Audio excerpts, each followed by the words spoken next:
Okay, I've told this story here a couple of times, but I'm going to repeat it for Nigella, for me, and anyone else that may not have watched these videos. But now, these aren't scary, made for Hollywood type movies. These are just I find them more interesting than scary. I don't find them scary at all. But and I will swear on the King James Bible that my grandma gave me when I was a little boy that these are true stories. But now the first one, it was my cell phone. This was maybe 4 or 5 years ago. Um, Now I'd forgotten my cell phone in the bathroom, because I think a lot of people will, just leave their cell phone in the bathroom, watch it while they're doing this thing, and and then grab it as they take off. But I forgot it in there. I left my pickup. Went to do a couple of things, and I said, "Oh, I left my cell phone home." And went back, and went back and went in the bathroom where I know I left it. And I couldn't find it, so I looked and looked where I thought I might have put it. I couldn't find it, so I had a friend of mine that's also here. I said, "Hey, would you call my cell phone?" He goes, "Yeah, sure." So he called it. My cell phone was up on a shelf on top of this metal cup. Now, this metal cup was, now I'd found this, it was in a shopping cart at Sam's Club, and I picked it up. I hollered, is this yours? And nobody around it. So I said, well, I guess it's mine now. But this cell phone was sitting on top of this cup. And I never would have put the cell phone up there. Nobody else here would have put the cell phone up there. It was kind of a strange place to put a cell phone. And I held the cup up and I said, "Hey, I know you're a ghost. You put it here. Is this cup important to you?" I said, "Can you do something?" And whatever I'd said, I don't recall what it was, but whatever I'd said, move the cup or something like that. It didn't happen. So I'm guessing it was just something the ghost had. The ghost was just messing with me. The ghost just saying, "Hey, I'm here. I'm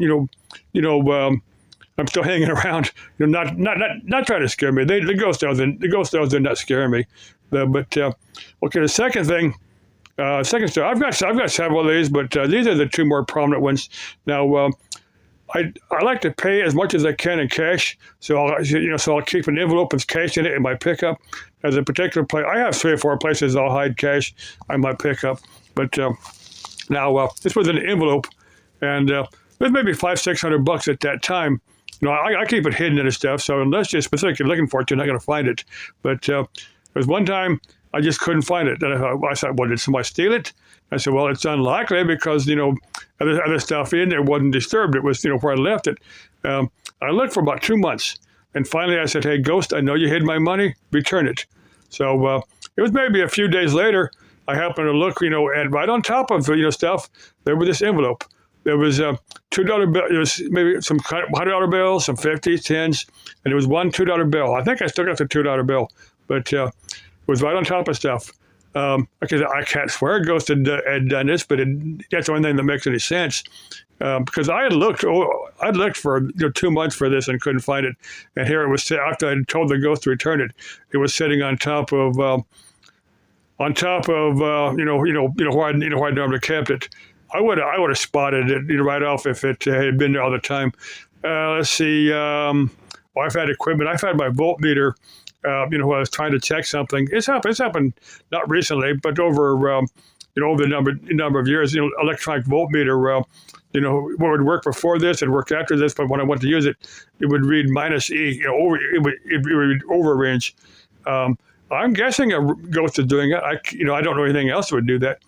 Let's see. I've had a few pieces of equipment. There's places where various items have been moved, and I can't. That's places where there's a lot of people around there, and I certainly can't prove a ghost did that. Let's see. My guardian angel. Well, there was back in the 70s, I was doing some work on about a 20-foot roof. I was about halfway down. I tied it to a vent pipe on the roof, so because the wind was blowing pretty good, and I was about halfway down. I was about 10 feet off the ground, and I could feel a gust of wind blowing me and the ladder over. And I see this house building. I said, I just could feel it moving slowly, and I said, God, I'm going to die. The side of this building is the last thing I'm ever going to see. And the next thing I do, I was on top of this ladder, laying out in a dirt field, and I can't prove this, but I kind of feel that my guardian angel kind of slowed the speed of the ladder down just enough to, so I survived it.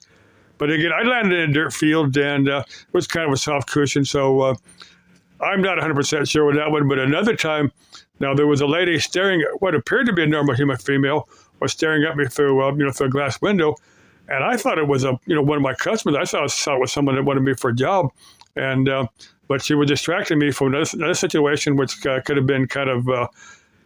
I don't want to write it on YouTube, but let's say she was acting as a distraction to me, and I went to the door, and I was going to talk to her. I asked that's what she wanted, and she just smiled at me and walked off.